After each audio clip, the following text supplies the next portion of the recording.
I look like a dog. Monique, give me your best cat impersonation. Ah, yes. Well, everybody knows that a happy cat is just a little bit, sultry and pleasure filled and has a little bit of a purr to her. When I'm an unhappy cat, I and go silent or good dog, good dog. Bad dog, bad dog. Yeah. Welcome to The Vibrant Couple. My name is Valdo Lallemand. I have invited my friend Monique, who is also a love and relationship coach, to talk about the cat and dog metaphor. So, this is a metaphor that Monique developed in her own partnership. She and George have been together for 17 years. She's very happy with him. And you can imagine that in those 17 years, not all was rosy. They had the ups and downs. And what she learned is that by using this metaphor, her and George have been able to relax more and more with each other and find strength in each other to form a stronger partnership. And also, be able to relax when their partner is not showing up as fully or as powerfully as they would want. Polarity disclaimer. What we value is two individuals who attract each other because they are different and then struggle because they are different. So, Valdo, how about showing me your best versions of dog?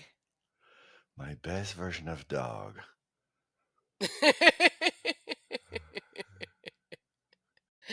This feels weird because it feels like a silent track. Yeah, so the thing about when I experience you as you're doing being a dog and Yeah. your tongue goes out, there's a way that the tongue can go out that lends itself to the mockery that people make of men, right? This. but Yeah. but when there's this incredible contentment and your cup is full and you're satiated as a dog, there's this there's a delight in being alive that gets conveyed. So the tongue might still come out, but how the tongue comes out, I think, is what you're trying to find. I've practiced in front of the mirror in preparation to our call. And it is really strange because the best I can do is and it does not feel complete. There is something missing. That looks like passive dog to me, right? So that's the dog waiting for what's next. And I think a lot of people will complain about the passivity of the dog in their life. And what I think is harder to convey, for example, is the protective dog that might be looking intently, scanning for threats, keeping the person, the family safe. Harder to convey that in an expression. And then there's the very content, delighted dog, also very hard to convey in an expression. Maybe that's why we might generally say men are a little harder to read, a little less expressive. You're putting words on what felt like silence. When I was practicing my what was missing was good dog, bad dog, good dog, good dog, bad dog. Otherwise, it feels silent. And so, do you mind trying that? You do this. You do the usual soundtrack that a man receives. Go for it. Let's try Yeah, that. absolutely. Good dog. Good dog. Bad dog. Bad dog. Yeah.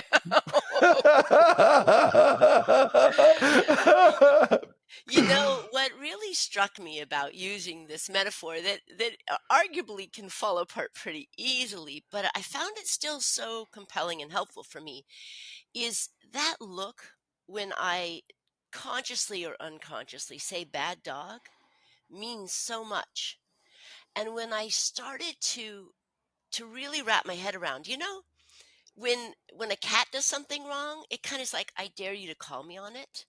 right? Hmm. Cats are much more likely to punish and betray.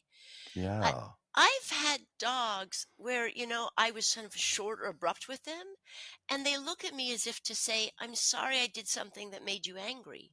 It's a very different reaction. And and I might have been in the wrong with my dog. I might have, grabbed the leash too suddenly. And there's something so forgiving and constant about the way a dog loves. So I found it really helpful to wrap my head around, well, I don't want you, Valdo, or my partner or my brother to be a good cat. I want you to be a good dog. And I'm not going to be a good dog, but maybe I can be a better cat. So I love it because on my end, what I realized through this exercise is that I cannot be a dog without a cat, and I prefer to hear bad dog than silence. Yes, yes, because silence, when the cat stops talking, like, so if I stop telling you what's wonderful and all the details of what excites me, I've created an otherness, and that silence instinctively, I think, tells you something's wrong. It is not necessarily the silence of the cold treatment that is one, but it's Hmm. also that there is something that the cat aliveness, the Hmm. cat, being cat brings in my life, even if that is the cat is saying bad dog. Yes, and I also imagine that as a dog, there's this just general sense of purpose, right? There's a principle or a value of protect and provide that goes back, centuries, way Yeah, before we had all these luxuries. And so you're out of a job when you're not in a partnership. I totally agree. And the way it feels is that even though it's strange, is when you tell me bad dog, of course, there are not times I know. And by the way, listeners, Monique and I are not a couple. We are colleagues.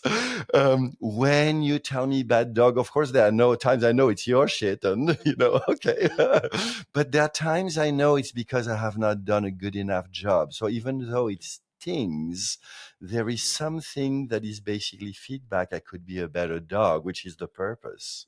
Yeah, and I think there's something almost magnetic about couplehood, right? We attract people, both platonic and romantic. We attract people that will be a force multiplier for us.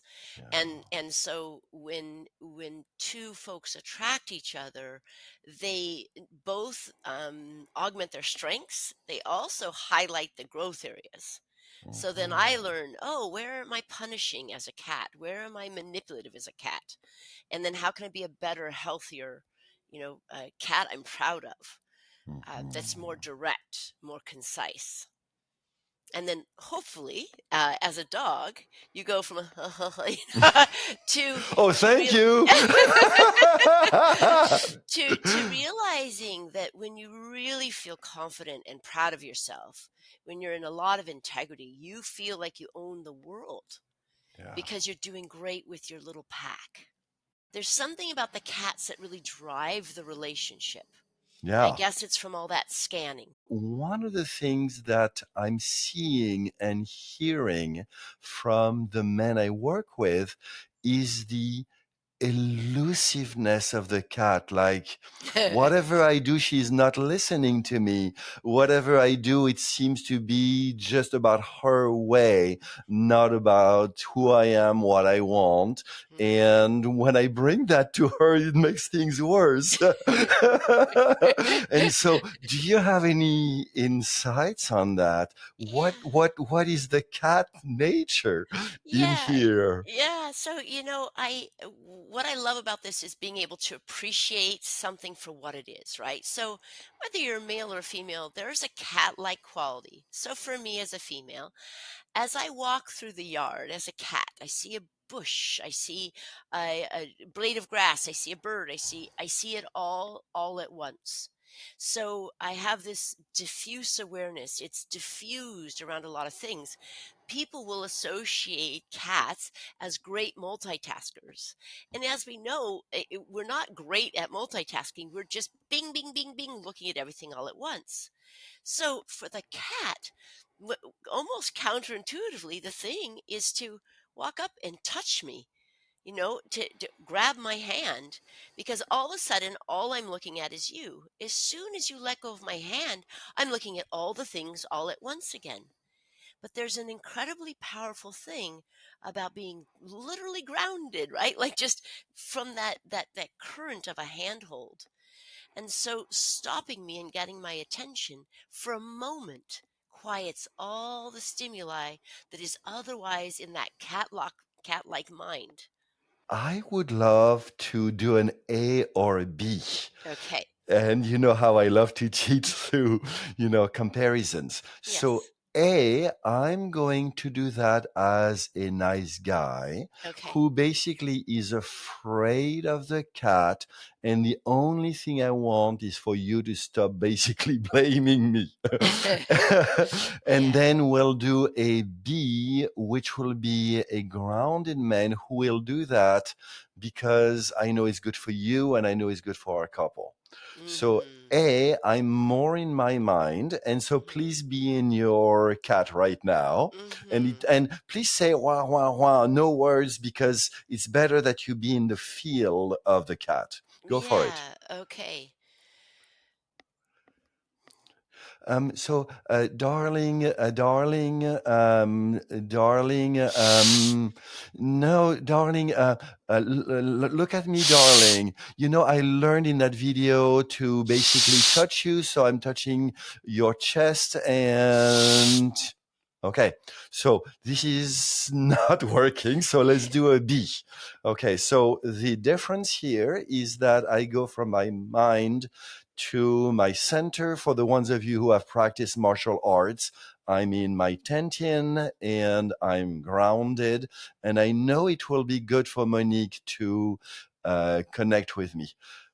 So, Monique, I'm touching your chest right now. And yeah, let's take a deep breath together.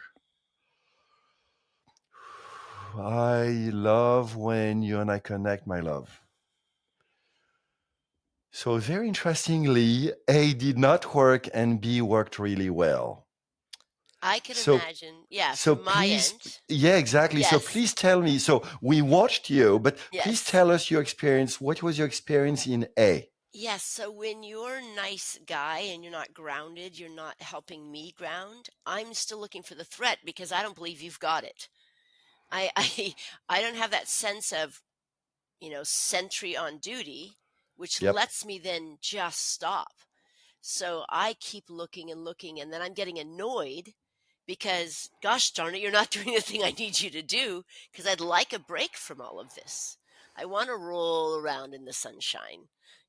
I want the purr, but the purr comes when I shut everything else out, which is incredibly hard for a cat to do.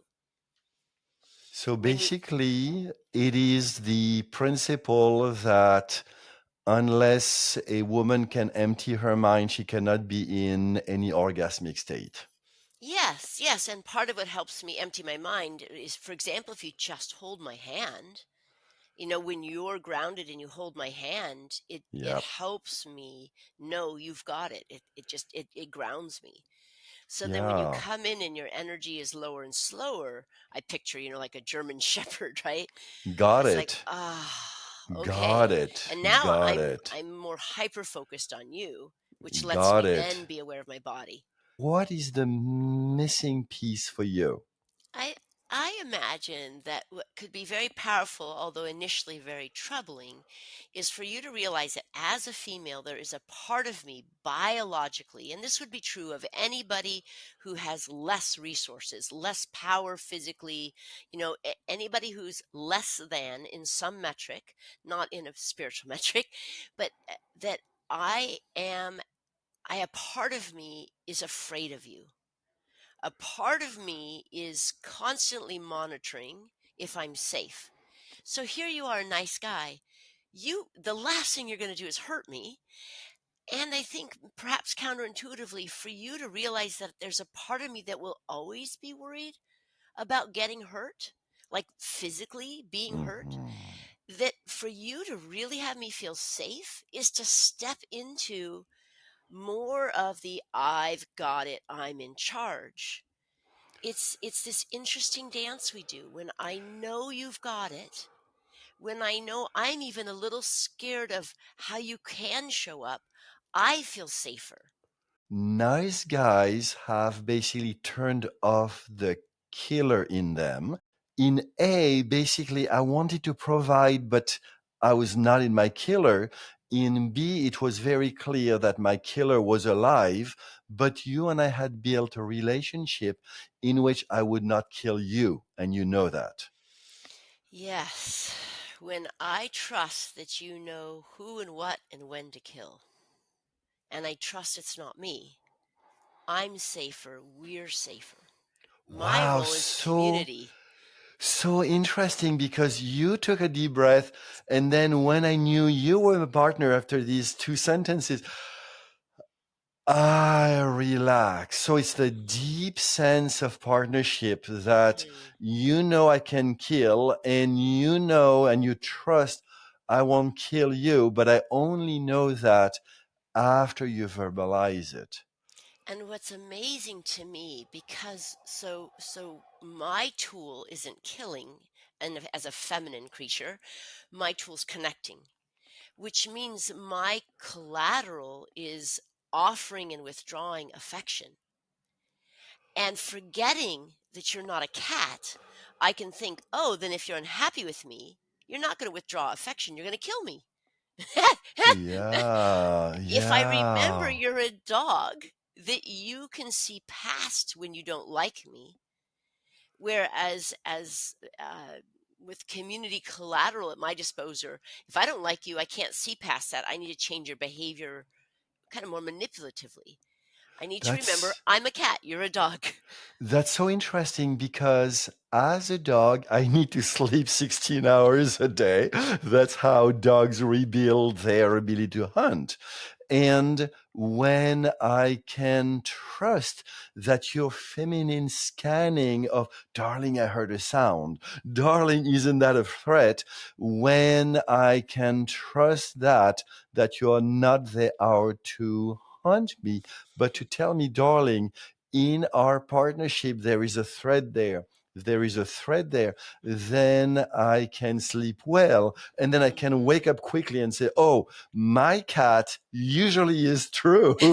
And my cat is not out there to get me, but to basically protect us. Then I can trust that part. And it seems like both these things build our partnership. Oh, so much so. And if we just look at just the sheer volume of threats that I'm perceiving, it's also the sheer volume of ideas that I'm having and desires that go through my system. There's this consumer sort of quality to me. There are partnership benefits when you have the authority to say no, and I trust in your no, that you're looking at the long term. So, in the 21st century, you're more focused on retirement or the cost benefit analysis of something. Not to say that I don't have that ability, because I'm scanning so much. There's a real utility to, if I bump into your no, to respect it, and then to say, hey, I want you to just hear me and be with me in it. And then that lets your no be an open no, which can either explain why the no, or say, oh, my initial no was the biological part of me to protect saw it as a threat, but it wasn't. Or, and here's why that thing is going to cost this much when you look at the retirement end of things. So what I'm hearing is my telling you no from that empowered place soothe your nervous system. I think fundamentally why I love the cat and dog metaphor is if I inherently trust that when we're different, there's a valuable reason. Instead of judging you for our difference, getting curious, like what's the role it plays, and instead of making myself small or wrong or unloved, say, oh, maybe he's not seeing the cat. Can I reconnect to the value of my difference and let you know what that's about? So I think fundamentally it's seeing how beautiful we both are and really giving each other the benefit of the doubt. You just recently interviewed Alison Armstrong, who's written wonderful books on this subject. I did. I was very powerful. And actually, that's the last three videos I just published. I highly invite you to go and watch them. And so, one of the things that Alison does really well is she invites women to basically calm down their fight, not because there are inequities, but because their fight goes nowhere. Mhm. And their fight is actually not serving them, and learning to view men with their strengths as, wonderful partner potential versus enemy.